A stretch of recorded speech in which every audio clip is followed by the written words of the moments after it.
All right, good morning. It's 7 a.m. Eastern Standard Time. So, as you all know, it's time for Lions Talk Live. And before we get into today's content, I just want to throw out a few things at you.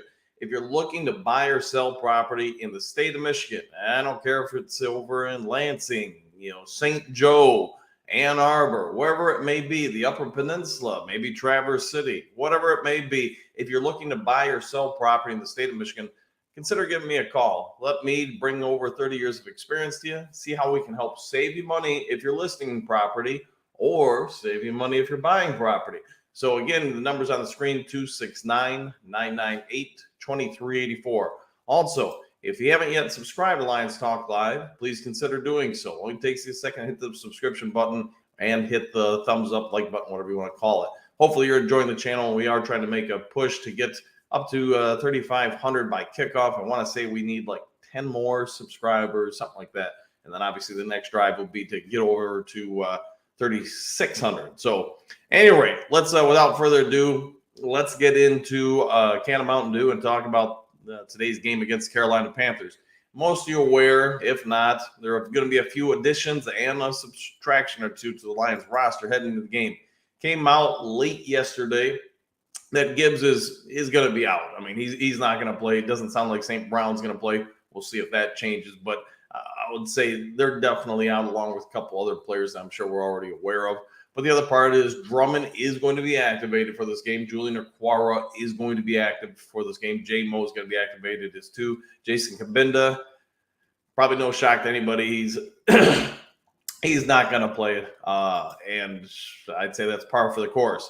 Britt, good morning. How you doing, man? Gary, good morning. Game day. Who's ready for today? I mean, I know I am. I'm really excited to see what this team can do today.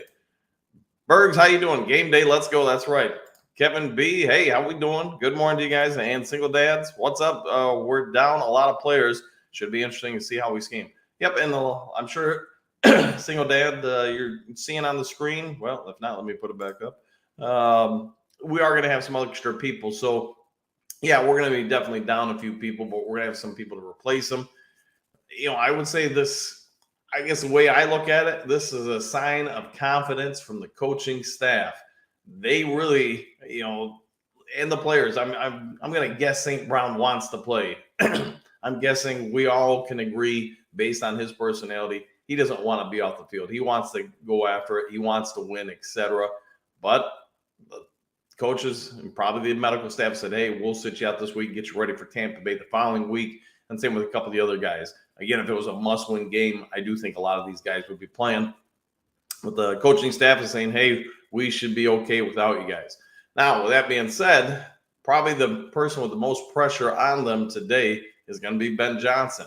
He's going to have to find ways with limited snaps to get Jameson Williams out there and doing well. It sounds like maybe even Drummond is going to have to get out there and perform a little bit.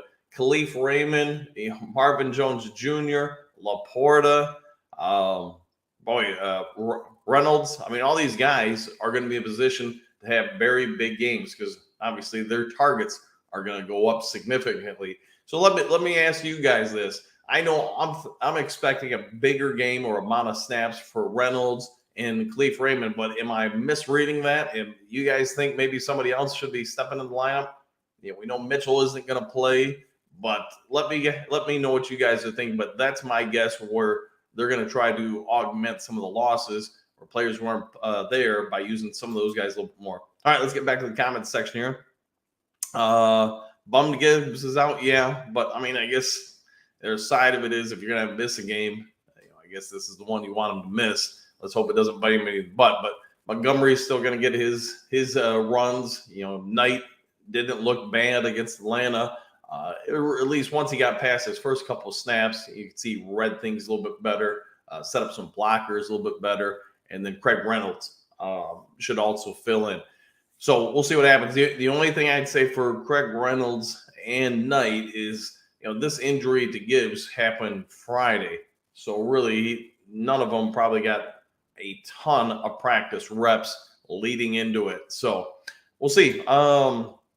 Gary, what you got? I like Drummond. I hope you get some reps. Yeah, I'm guessing that you're going to see some opportunity, like you were saying, for some of the other guys who don't normally get as many reps. this would be a big day for him, a big opportunity. You're down some people, but that also means you got opportunities to learn more about some other players. So opportunity knocks. You need to take advantage of it. And I think we all agree that there's some real potential with some of these guys. Can you imagine the amount of speed on the field with Khalif Raymond and Jameson Williams at the same time? I mean, if they've prepped for this is going to be something for them, something nice. We need to get ready for Tampa Bay, Single Dan. Yep, I agree. We'll need everyone. That's going to be a challenging game. And yeah, probably going into the season, I mean, raise your hand if you anticipated this would be a battle of two first-place teams. I mean, probably most people thought when Brady left, and they also have some age creeping in with some of their players, that Tampa Bay might be one of the teams that you just didn't think would have a strong season. And that may still come to fruition, but give the Bucs credit. Give Baker Mayfield credit. They've come into this season and they've by far superseded expectations. You could even say Baker Mayfield, man, I mean, he had a couple great years with Cleveland. And Cleveland, for whatever reason, just wanted to cut ties with this dude. And that's really saying something since he, took him to the playoffs, took him to the AFC Championship game. You see what he's doing now. There might be some regret there. Single Dan, Laporta, yeah, I would agree. I think he's in real good position to have a big game. We'll see what shakes out there. But just so you guys also know, let me throw a little information at you. I'm going to do a pregame show just for a half hour, 11:30 until noon today. Trying to get a couple of different content creators to agree to be on there. I know Micro Mike's talking about if he can fit it in his schedule, he's going to come on over. Maybe try to get Curtis Steele and a couple other people as well, and just talk about the game for about 30 minutes. And then, hey, you got an hour to get ready to kick off. I was going to do a live broadcast, but not today. I'll see if I can orchestrate it, maybe get a couple people to come on for the Tampa Bay game. And I'll give you guys, a couple days notice. But again, if you haven't ever seen how we try to do the game day film, or when we do those broadcasts, we're trying to treat it almost like a coaching study. We're trying to call out and crack some jokes too, trying to call out, hey, Lions are on offense. This is what we're seeing out of, I guess you'd say, the Bucs defense here. You see, safety one creeping up to the line. The probability of what they're trying to do is this. Hey, look at the Mike and the weak side backer. They're doing this. I think you guys get it. We try to break down, at least give you guys some thoughts here. And I enjoy doing it, but we'll give you guys a little bit more notice for next week. All right, getting back to the comment section here. Gary, what you got? If you ever were going to rest the injured, this would be the perfect game to do it. Yeah, and that's probably, I think, what the coaches are considering is, man, I just hope it doesn't bite him in the butt, but it's the risk to reward. If you play him and somebody gets more banged up and then they're not able to go, or at least go full strength next week and then the following week, then you're going to be like, hey, we won by, 17 against Carolina. Man, we should have sat those guys. That's how it is. Kevin, yeah, probably not today just because it would be just me. And, the other thing I'm trying to figure out, it doesn't happen all the time. Maybe you guys can help me out with this. It seems like a lot of the games I get, because we don't really use cable at my house. I mean, got rid of it like 100 years ago. It seems like there's anywhere. The last broadcast I did was on Prime. That one was fine. But the one before that, I know I was talking to the chat with Dr. Detroit and a couple other people that it seemed like my feed was, I'd say anywhere from, it was either on time, 10 seconds to maybe even 30 seconds behind. And I just felt bad for everybody in the comment section because, they want to put out information about the play or what they thought. And I was like, man, it hasn't happened yet on mine. So let me know what you guys use for providers. Maybe I've got to look into somebody different. Prime was fine, but some of the other games, yeah, there's a little bit of delay, and I want to correct that if I'm going to do a proper game broadcast. Is Big V playing? I would say right now it's about 60-40 that they're going to have him active. So again, just because they're trying to rest people, right or wrong or indifferent, for the Tampa Bay game, Big V, I think there is some chance he doesn't play today. All right, Single Dad. That Mountain Dew is addicting, Dad. Yes, it is. And I would say this: as soon as this broadcast is over, I'm heading over to get mine. And say what you want, man. I try to stay in shape, especially getting into my 50s. You're always looking for ways to stay in shape. But one thing I tell the girlfriend, you can take away, burgers from me. You can take away this food or that food, but you ain't touching my morning Mountain Dew. So, anyways, Bergs, we need to get Dan 4,000 subscribers before Tampa Bay. He deserves it. Thanks for that, Bergs. Yeah. I think, like I said, when I was setting up today's video, we're just shy of 3,500. So, wow. Yeah. I mean, I'll say this, man. Hey, we're up like 1,000 subscribers in the last month. So I'm guessing people are liking the show. Hope you do. And, hopefully we keep growing it. Max, what you got? Wow, you're up. Yes, I am, sir. 7 o'clock. I've usually been up for about 2 hours by this time. Just part of who I am now, man. I go to bed around 11 or midnight, get up around 5 a.m. So, all right, the Single Dads Club.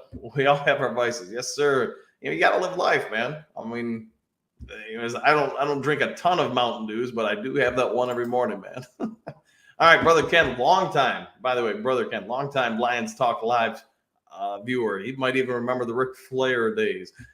Greetings from the Mile High City. Are you ready for the game day, Ken? I mean, we do have a lot of Lions fans all over the place. What the heck are you doing at 7? That's just, I get up at 5. I start my day getting work stuff ready and just stuff like that, I guess. So, all right, let's see. They're going to cover the spread. I think so. I'm predicting we're going to win by 17. Getting back to the game. Thanks for that, Max. Yeah, I think we're going to win. I do think the game plan probably alters a little bit, and maybe this is a credit to what I think Aaron Glenn and Ben Johnson have evolved into.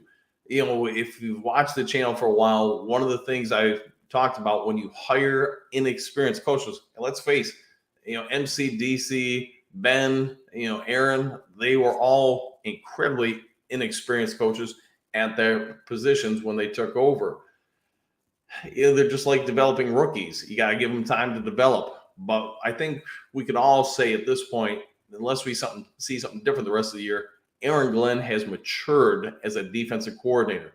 You can say he's grown into the role, and he is now, I'm not going to say he's elite, but he is a competent NFL defensive coordinator. Ben Johnson, I think he was a little ahead of the curve, but he's going to be tested today, and we're going to learn a lot about how much he's developed and by how he uses the players that are available to him and puts them in positions to succeed. If you want to know if a coach is just stubborn, at least this is my opinion, if a coach is just stubborn or if they're really a mature, evolved coach, you build your schemes around the players' strengths. You don't try to force them into what you want to do, because I guess if you had a short, fat, slow wide receiver, you probably wouldn't have them run 9 routes, fly routes all day long. You're not setting them up for success.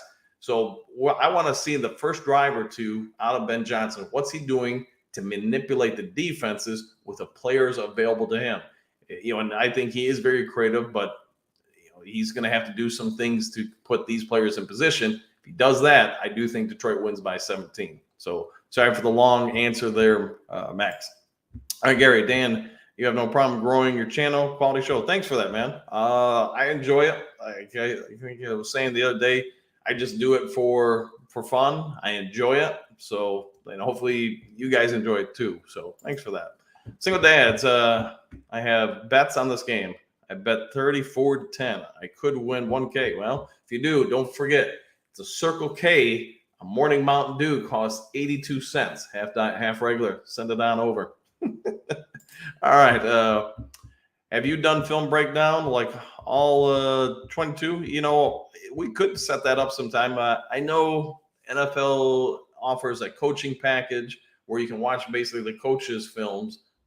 If you guys want, I don't mind setting that up sometime where, maybe like especially on the bye week or something. If you guys want, we can set up some film studies and just break it on down and go through some of the mechanics of what NFL coaches do. And to be fair, college coaches, et cetera, all do as far as, scouting reports, post-game films and stuff like that. So let me know if you guys want to do that. I'll try to set that up. And then, like I said, off weeks or something, we can go ahead and do that. Max, no St. Brown. Be interested to see what they can do. Yeah, and like we were saying at the start of the show, this would be a real opportunity for other players. Yes, you take something away in St. Brown and Gibbs, but now you add other parts and give more opportunity to other people. I think the tight end group could really benefit today. And we'll see if I'm right, but I do think there's potential for us to do more 12 and 13 man formations. So multiple tight ends out on the field. Look at our tight end room. I get, Mitchell's not going to play, but they're a pretty good group. Not to say our wide receivers aren't, but Carolina's weaknesses, as we're all probably grossly aware of at this point, is stopping the run. And if we go big on them, and if we can keep hammering them, especially the backup running backs, because you can't put it all on Montgomery. If they're doing well, you say that they set up some play action, which we know, fits in with what Goff's strengths are. You're going to have limited reps with Jameson Williams. I'm guessing instead of just 15 reps or 10 to 15 today, he's probably going to have to get more like 15 to 20 because of some of the people that aren't there. But Khalif Raymond, maybe he has a 6-7 catch game. Josh Reynolds, the same. So we'll see. But we're going to want to learn a little bit about our coordinators and what they do today with what is available versus what isn't. Single Dance Club. If I win, I'll buy your weekly supply. All right. I'm going to hold you to that, brother. All right. Mike, what you got? Stream East was faster than Prime for me. Hilariously. Yeah. I've used Stream East, and that's usually the one. And of course, I don't know what Dr. Detroit and everybody in the game day film was watching on, but that was the one that they were saying I was either on time or, 10, 15, 20 seconds behind. So we have to look for some other options. All right. What do I do for a living? I am a reporter still, but it's not my primary profession. My primary profession is I'm a realtor and a high frequency day trader. So those are what I do for a living. I still do some reporting, but at this point in my life, it's more for fun. I used to be a sports reporter / sports editor for different newspapers. I used to cover the Lions in I guess it would have been the 90s and early 2000s for the Associated Press. And just because of it, you get to know a lot of people. So when I get information on stuff, I'm assuming those people aren't upset with me. They're willing to share it. And they know at this point I'm doing this channel. And, I just have to be respectful and not put anybody in a position where they could lose a job or anything. All right. So Brother Ken, Film Study will take your channel to the next level. All right. Well, if you guys want to do it, we'll go ahead. I'll go ahead and get the passes to the Film Study or the film breakdowns. And we'll set up some times and break down this film, that film, things like that. Treat it like a real coaching's corner. Mike Laporta is just the mid-route guy, bombs to JMO. Yeah. And who knows what they're going to set up. I'm sure we're going to be expecting some trickeration, but I'm with you. I think Laporta could be somebody who basically takes a lot of the St. Brown package today. So single dad, Brock Wright can run routes as well. Yeah, and that's kind of what I was saying. I could see a lot of formations with both Brock and Laporta out there today. You coming today? No, I'm not going to the game today. Some of the neighbors that I would normally go with, they've got a baptism they're going to today. So I'm just going to hang out at home, watch it, and, just have a little bit easier day because of it. Max, what you got? A good bet. Bet on each of the San Francisco, Dallas, Buffalo Lions to win the Super Bowl. You'll win cash. Who else could win? Miami Chiefs? Doubt it. I'm going to say this. Unless the Chiefs go out of the way to add some parts, I wouldn't be picking them. Miami, maybe when some of their injured players, especially on defense, come back, like Jalen Ramsey, maybe they have a little bit better chance. I still think, while they've had some stunning days on defense, and maybe I haven't paid enough attention, on offense, maybe I haven't paid enough attention. I think that offense right now is missing a part or two to really contend with higher end or level defenses. Now, that being said, there's not a ton of them that I think can stop them. But anyways, those are my thoughts. We'll see.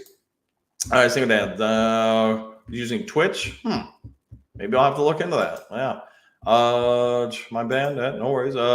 Day trading, like in crypto, No, so I've since somewhere in the later 90s, I became a day trader, and now I've evolved, I guess, over time into high frequency day trading. So I'll buy a stock and sell it within 10 to 30 seconds usually, and but only stocks. And yeah, so I enjoy it. I do a little teaching of it, but run or I'm in a Discord group. If you guys know what that is, if you're a video gamer, you probably do. But I'm in a Discord group for years where we share ideas and stuff and trade that. Anyways, you watch Laporta and Jameson Williams get a TD today. Yeah, I think they both have some real opportunities. Make no mistakes, Carolina's defense is not bad.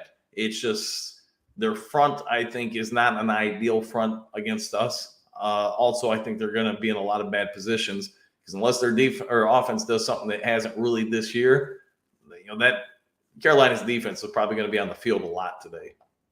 Very cool. Trading is not for everybody. No, if you don't like stress, if you don't like anxiety, you shouldn't be doing that. All right. Michael, can't be any worse than last year's team with all the injuries. They got to play through this with their hearts and sleeves. Yeah, I agree.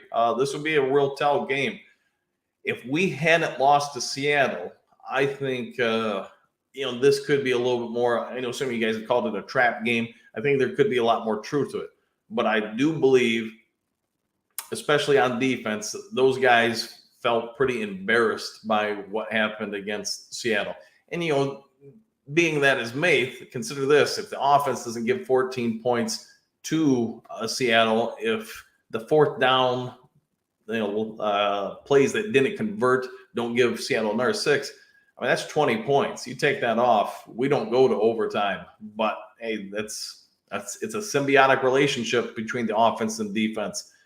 You can't have one succeed really without the other. And I do think, we're going to see a very fired up team today. Let's hope I'm right. All right. I used to always bet the Browns, Lions, Super Bowl, and I didn't this year. Well, maybe you still can. I don't know what kind of return you'll get. I've never placed a bet in my life, so I can't really help you with that part. But I'm assuming somebody's still willing to take your money. Who gets the most sacks today? Ooh, that's a good one, Single Dance. I'm going to go, gosh, what the heck? I'll go Jack Campbell today. I'm going to take him for 2.5. Why not? Brother Ken, have you ever noticed that all the people, Eagles fans, are showing us a lot of love? That's a great point, Ken. I think in the media, we've kind of become the Cinderella story, Cinderella team story, whatever you want to call it. I think most of the nation is aware of how bad we've had it for the last, in the 90s, I think were pretty good for us. You could even argue most of the 80s were pretty good for us. It's just really the last 20 plus years that have been not kind to Lions fans. So anyways, everybody's aware we've only had one playoff win since 91 and only one win, and that would be the 91 one, since the 50s. So I think we've become the team everybody wants to root for just because of that, because we've been so down for so long. And it's funny, if you check out teams, go ahead and Google it, teams, most winning teams as far as championships in NFL history, we're still like number 15 or 17 as far as most championships. So as bad as we've been for 60, 70 years, think about how dominant this franchise was during the NFL's first 50 or whatever years. I mean, we would have been towards like number 1 or 2 if it wasn't for the last 60 years or so. All right. Oops, missing a few, but let's go with Single Dance here. I bet the Lions winning Super Bowl and NFC Championship. Bet about 5 months back. Then you probably got some, I'm guessing, good rates or whatever you want to call it, payouts. All right, Gary, I wonder if we draft Carr, where would we be? A dominant DT. We needed to keep Swift. I get that, man. I do say for what we're getting or how much we're using Gibbs, it probably would have been justifiable to take somebody else. But with that being said, how much of the rest of your draft then changes? Because everybody else's draft board changes. Would we still get Laporta? Would we still get Branch? I think Campbell we probably still would have got, but maybe I'm wrong. I'll just say this. It would have been nice to have had Jalen Carter for sure, 100%. But With that being said, I don't know if I'd be willing to risk losing Laporta and Branch. So I guess that's where I'm at with that. Is I'm leaving good enough alone because I'm happy with what we do have. So, but it would have been nice to have him. Yeah, I got you, man. I figured that's where you're going with that. All right, Scott, what you got? Good test for our depth today, for sure. Feel better this year than last year, which is nice.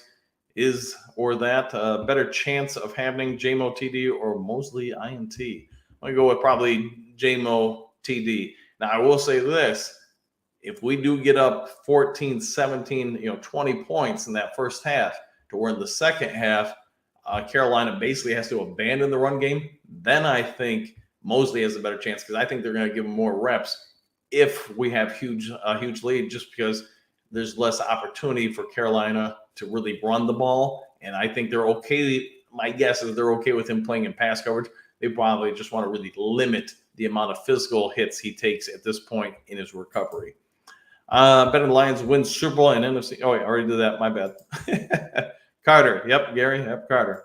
All right. Jack Campbell sacks. Okay, I'm feeling it. Just they may have had the plan even when they drafted him to move him outside. It was funny, like the week before Atlanta, we were talking on Lions Talk Live with a bunch of you guys that I thought the day was coming with Campbell on one side, Hutch on another outside, is basically in a 3-4 alignment and let them go. And it was just funny because against Atlanta, we got a ton of that. Now, that also being said, they moved Hutch inside as one of the 3 down linemen and put, Barnes and other people, Harris out wide. But Campbell, make no mistake, that dude's a monster physically and athletically. This is something that maybe he didn't do a ton in college, but if you watched him shoot gaps, if you watched them the few times they actually did have him go after the quarterback, he can do it. And I think he's going to have a pretty bright future.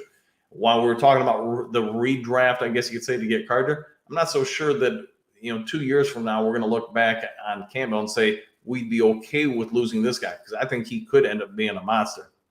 Jay Mommy, good morning to you. Forgot about Drummond. Hopefully he helps the offense. He definitely showed potential. Yeah, and I think he's done something. But I still don't really know what the situation is with Green. So apologies to that. I know I said I'd look into it.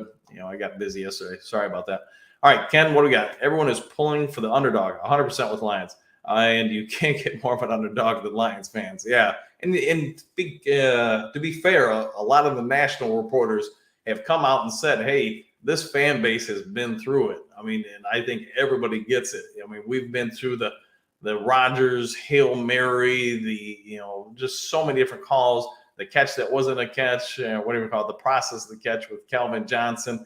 We've not only been through a lot of losses, but that would probably make a great video. Is there a more oddly penalized team in all of pro sports than the Detroit Lions? We haven't had those, this year so much. I guess with that being said, you could argue the extra play when against Green Bay at the end of the third quarter.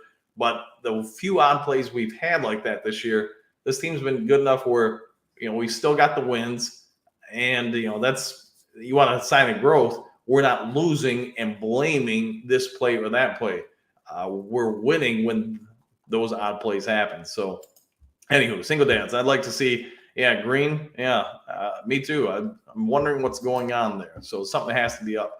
Birds, this is the year we finally win the division and host a playoff game, and I will do whatever I can to be for that game. Yeah, I'll make you guys a promise that if we are in the playoffs, which I'm anticipating we will be, I do think we'll host a playoff game. I'll see if I can get something set up to do a Lions Talk Live tailgate for that game, and maybe even one beforehand. Of course, a lot of that would be weather dependent, but if we're in a blizzard, probably not. But see what I can do on that. But let's get through the season before we worry about that. All right, Carter, J Mommy, Carter was never going to happen. The Lions made that clear. Yeah, and, can't do anything about it now. So moving forward, Mike shouldn't have kept swept and Shark, but I don't think Carter was ever on the table. I definitely get the argument for keeping both those guys. And I do think earlier in the season, having DJ out there probably would have helped the offense, excel a little bit more than they did. But that being said, we still had productive offense. We just, as we're all aware, had the third quarter lulls, and hopefully we see that change today. Because if we get a good lead at halftime, I'd really like to see the third quarter be the time we choke out the other team and just do whatever we can to run the ball in the fourth quarter and kill the game. All right, single dance, J-Mo. If J-Mo scores, this crowd will absolutely erupt. Yeah, and I get that a lot of Lions fans, because of his injury when we drafted him, and then this, that, and the other thing. Man, we all want to see this kid be a star. It's just things have gotten in the way. So if he can come out and have a game today or throughout the rest of the season, I think everybody's going to be fine with the kid. But we're all waiting with paused breath to see a reason to just jump up and down and say, yeah, that's why we got that dude. So we'll see what happens. But today, hopefully, is a first step towards really saying, yeah, Jameson Williams is a star. All right, Ken, what you got? Enough revisionist history. Either you trust Brad and Dan or you don't. Wake up, people. We all know this is the best front office, owner, and coaching staff we've ever seen. Yeah, and I would say you're 100%. We either trust the guys and what their evaluations are or they're not. And, I'll say this, man. No GM is perfect. There's things I know I've looked back and say, I wish I would have maybe taken this player or maybe not extended that player's contract, et cetera. It's just part of the job. I mean, nobody's 1,000% at any position in any job, whether you're sports or whatever industry. A lot of this stuff is best guess scenario. You go with your instincts and go with it. So, yeah, you're right. All right, Gary, what you got? I'm with you, Dan. When it changed our draft, I'm pretty sure we'd have never gotten LaPorta or Branch. And, yeah, that'd be my biggest fear is, player A or B that some other team wanted is no longer there. Do they take somebody else now? And does that change our draft? And I would just say if you're happy with what we have right now, just go forward with that. All right, Ken, J Mommy, 100%. Bergs, I'm completely happy with this draft. By far, Brad's best one yet. Yeah, it'd be hard to refute that. Last year's was pretty dang good. The first one, hey, some players didn't work out, but I think we also got some good value out of it. But this draft definitely seems like we hit a home run. All right, Mike, what you got? In Brad, we trust. Turned Matt Stafford into half our offense. Yeah, it's amazing what he did, not only just with those picks, but also what he traded those picks down, like the number 6 pick this year. We got Gibbs and we got LaPorta, and you could even argue to a certain degree, we also turned it into Branch because of some of the manipulation, the moves, trades down, backs, and et cetera. But you're 100% right, man. Mommy, Shark was probably given an offer and wasn't enough. Yeah, probably like Jamal. They just wasn't what they wanted. Yeah, it's a business. They are their own LLC. You got a better offer somewhere else. You went somewhere else. I agree. Was hoping in DT at the pick. We took Jamari, but I'm good. Yeah. I mean, and they see something in him. Don't make a mistake. Just because we haven't all seen a superstar breakout yet. We've talked about it, I think, this week with Gibbs. I think a lot of the problem he faces is why we don't all view him up here is just because Montgomery is playing so well. So Montgomery's performance is taking reps away from Gibbs. And say what you want, when he's been given more reps, he has done well. It's just Montgomery's doing better, so they're going with him at this point. I believe Shark is better than Marvin, quite simply. Yeah, I'd say, yeah, I agree. Single Dad's Club. It's sad I forgot about Marvin Jones. Hopefully he catches a pass. Yeah, he has not performed well in his return to Detroit, but today's a great opportunity for him to remind everybody who Marvin Jones is. Dr. Trey, I was hoping for Carter too. We got Gibbs.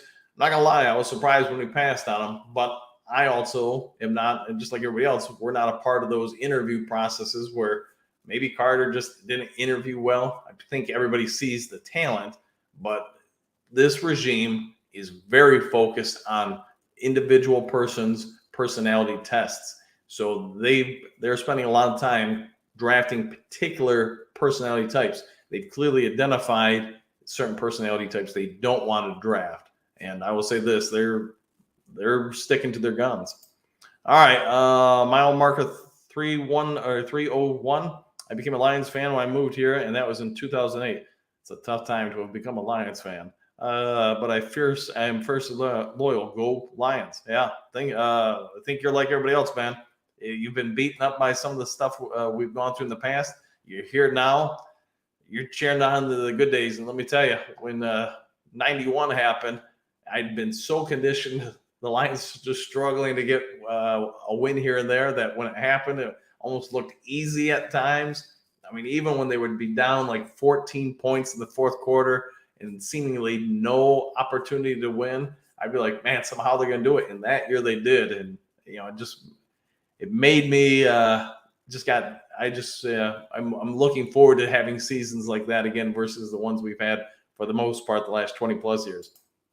Mike, all right, Carter was facing possible vehicular manslaughter charges. It was just too risky. Yeah, and that's the other part of it. If we would have drafted him and he would have been banned from the NFL or suspended a year or two, fans would have been jumping up and down saying, yeah, it was a horrible pick. So it is what it is. All right, Dr. D, good morning to you. Wish Brad would find a similar DT for the middle. I'm sure you guys have all seen the videos. You heard me talk about it. He's definitely kicking tires on a lot of defensive tackles. There's no question about it. He's out there, and I think he's just trying to get somebody to come down a little bit more in value. So he's negotiating. It's just going to come down to if he can get the correct value. I don't think he wants to give up some ones, but who knows? I could see him giving up some 3s and 4s or lower picks. So we'll see.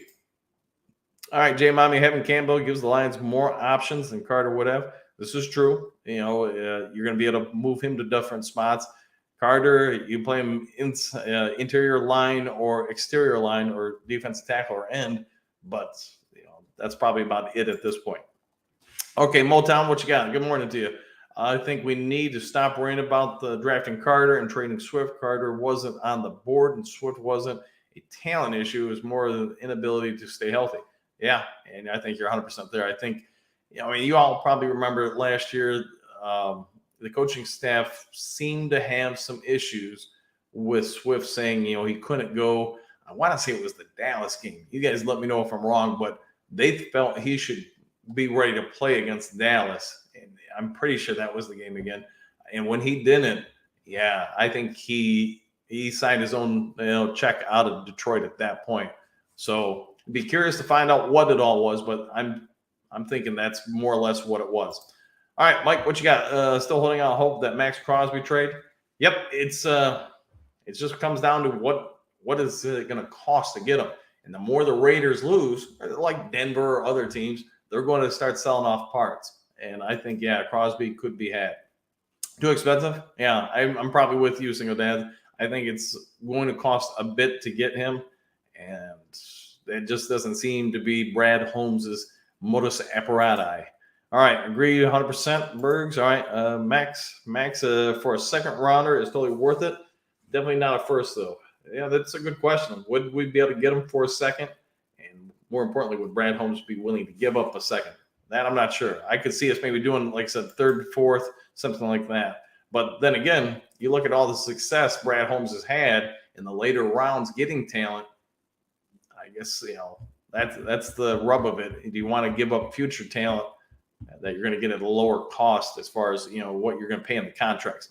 Ken, whoever they draft, they will have that grit, the love for the game and everything that it takes to be a champion. Yeah, like I was saying earlier, this regime really pays attention to who somebody is internally, not just on the field, exterior talent-wise.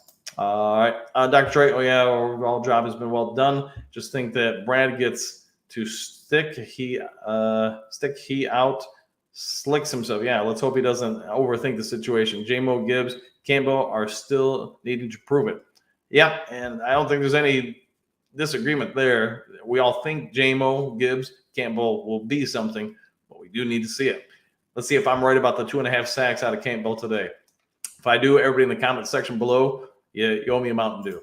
All right, Single Dad. So people were dumbfounded that we drafted Laporta where we did. It was an awesome draft. It was. Yeah, and you're going to see a lot of people probably come out and say, no, I knew he was the greatest. I mean, just what the media does. So, all right, Gary, I'm with you. Dr. Detroit, let's get a solid DT before the deadline. And I will say this, guys. I think it's going to happen.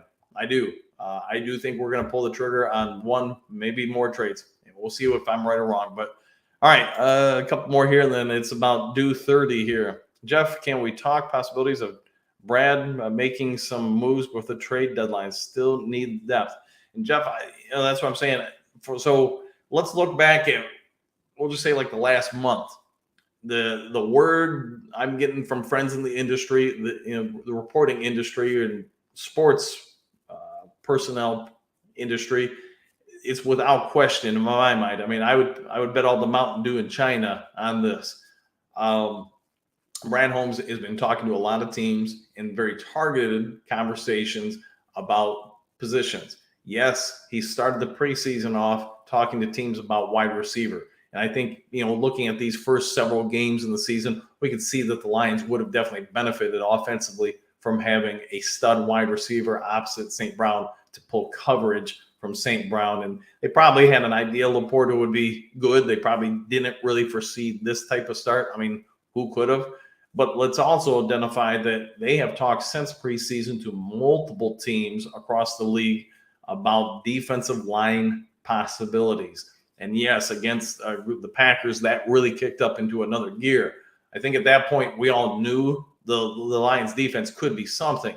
So it's nothing against the players out there. But I do think the team, the coaches, the front office says, man, if we can put another chip out here with these guys, whether it's just a rotational piece, because I got to believe the kid from Pittsburgh and the one from Denver that I mentioned, I don't think they're stars. I think they're good rotational pieces. That being said, when you heard about the news about the Washington guy and then also Simmons from the Tennessee Titans, those guys are rare. Those guys are, Ndamukong Suh in his prime.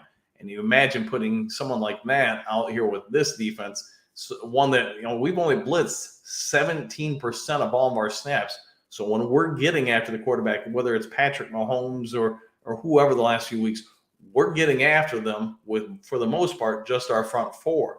And you guys heard me talk about a lot of times, pro sports, man, it's the margin between winning and losing, being on time or just a little bit late, are so thin that a lot of these near sacks we had against Seattle or against Kansas City, if you had a Simmons or an Allen or whoever out there, those aren't near sacks, those are sacks. And how much does that change a course of a game? And I think that's what they're debating right now. How much do you want to go in on this season? And Brad Holmes, let's also remember, he was a part of the Rams, said, hey, we're going to draft well, we're going to build this team. But there does come to a point where you have to say, this is our window of opportunity to win.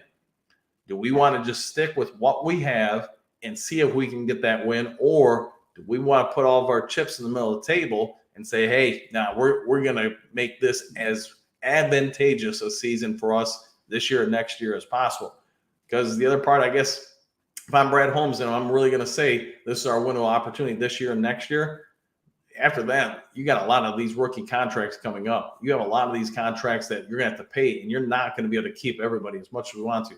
So can you afford to bring in a bunch more young talent that you might have to part ways with or make choices? And I think that's where the Lions are going to be at. We get to the bye, and we're whatever we're going to be, 6-1 or 7-1, 6-2, whatever it is. Don't quote me on that math. I haven't had my Mountain Dew this morning, but you get the gist. If you're that strong halfway into this season, you just say, hey, we're going to give away some future draft capital to really make a push to catch, I guess you would say, the 49ers or the upper echelon of the NFC. Because you win the NFC, you're in the Super Bowl. And that you got a 50-50 chance at that point. And I think the Lions currently are a matchup problem for a good amount of teams across the league, not just the NFC, but for the AFC. But can you add one or two parts where you're not just a matchup problem, but you are in position to win against the majority of the teams in the NFL?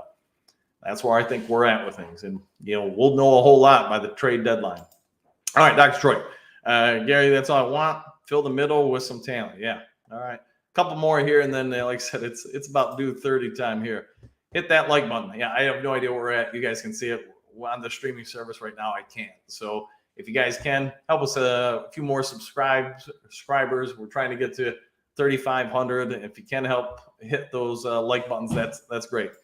All All right, Bergs, I live in New York. I didn't know that. Maybe you did tell me that. I didn't know that. But anyways, grew up a Lions fan. I have been tortured for years, like most other Lions fans. Yeah, about the Lions. I will never go against Lions. Good days are here, and hopefully they are here. I trust the whole front office. Be hard not to trust them because, man, they, I think we talked about it with you guys this week. They basically turned this franchise around in a season and a half. The first season, I get it, didn't go well, but you get through halfway through last season, the turnaround was there and it accelerated incredibly fast. I doubt if anybody forecasted a year and a half, 18 months to turn the franchise around from where it was when Brad Holmes and Gamble took over. Michael, do you think that Bobby Lane curse has been lifted from the Lions? I'm not going to answer that because I don't want to deal with it if I'm right or wrong. But whatever it is, the Bobby Lane curse, in my opinion, comes down to who you hire in different positions. You don't want to hire a coach who's going to take the wind and some of the other crazy things.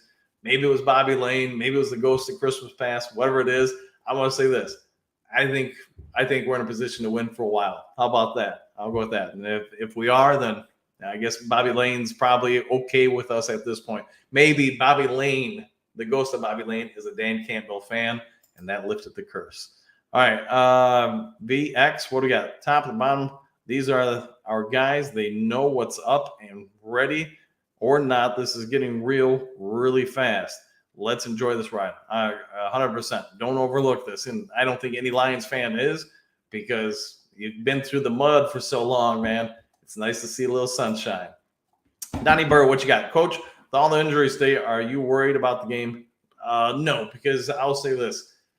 Could we lose? Sure. Any given Sunday, any given game, Saturday, whatever it may be, can you always lose? The upsets happen. But I also say this. This coaching staff is keeping some of these guys out because they also believe in other players to perform. That's the part that a lot of times gets overlooked.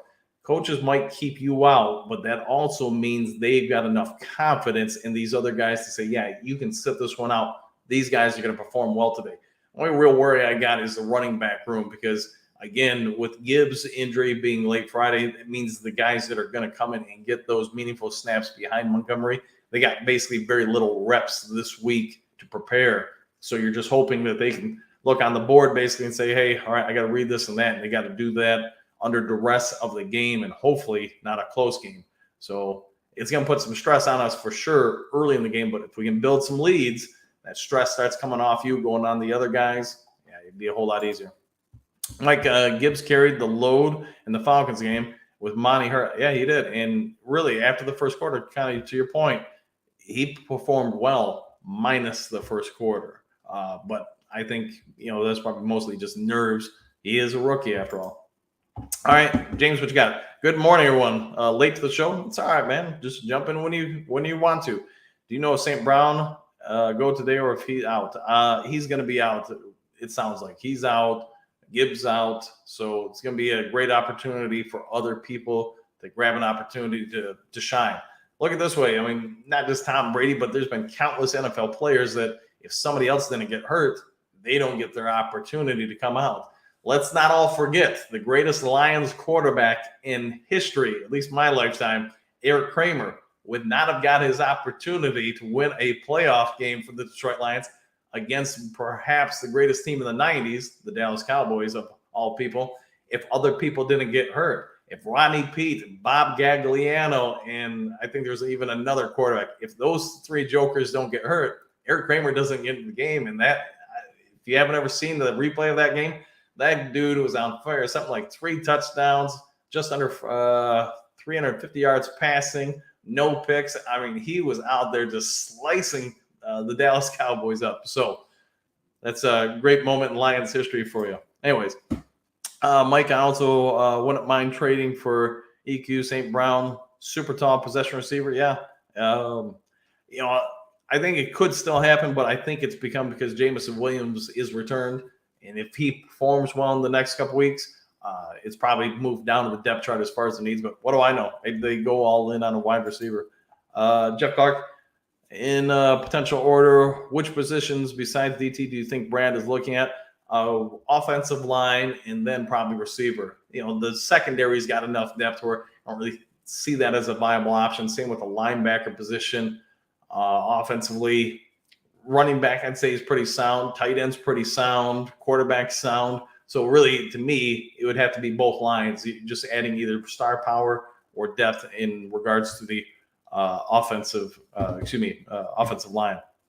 Wide receiver, yeah, if we could get in a real stud to put out there with Jameson Williams, Laporta, St. Brown, then, man, that offense just gets crazy good at that point. Dr. Detroit, yeah, a wide receiver, yeah. Mike, should be looking at O-line depth. Yep, I agree. Single Dance Club, what do we got? Sorry, I had to scroll up here. Saw that you were in the live chat on the Carolina channels defending the Den. Those people really think their defense is going to stop our O. Hey, let's hope they don't. Let's just hope their defense takes a day off. That'd be good. All right, guys, we've been going on for 50 minutes now. Hey, I want to thank everybody for coming on in. Again, if you're bored, you got nothing to go do today, I'm going to do a pregame show, 11:30 a.m. to noon-ish, right around there. But you guys all hop in the channel. That will still leave you an hour to get ready for the game, but I'll have it up and running 11:30 to noon, and then I'll do the post-game show too. So hope you all have a great day. Sounds like a number of you guys do want like the coaching breakdown film, so we'll try to set it up for maybe the bye week and have everybody come in, grab a Mountain Dew, and we'll go through different formations and learn to break down plays like coaches would. If you guys have anything else, just let me know, and I'll try to do everything I can to meet your guys' requests within reason. So have a great one. See you in a couple hours for the pregame show, and it's a great day to be a Lion. Don't forget to smash that like button. Subscribe if you haven't yet done so, and we'll see you all a little later today on Lions Talk Live. Take care, guys.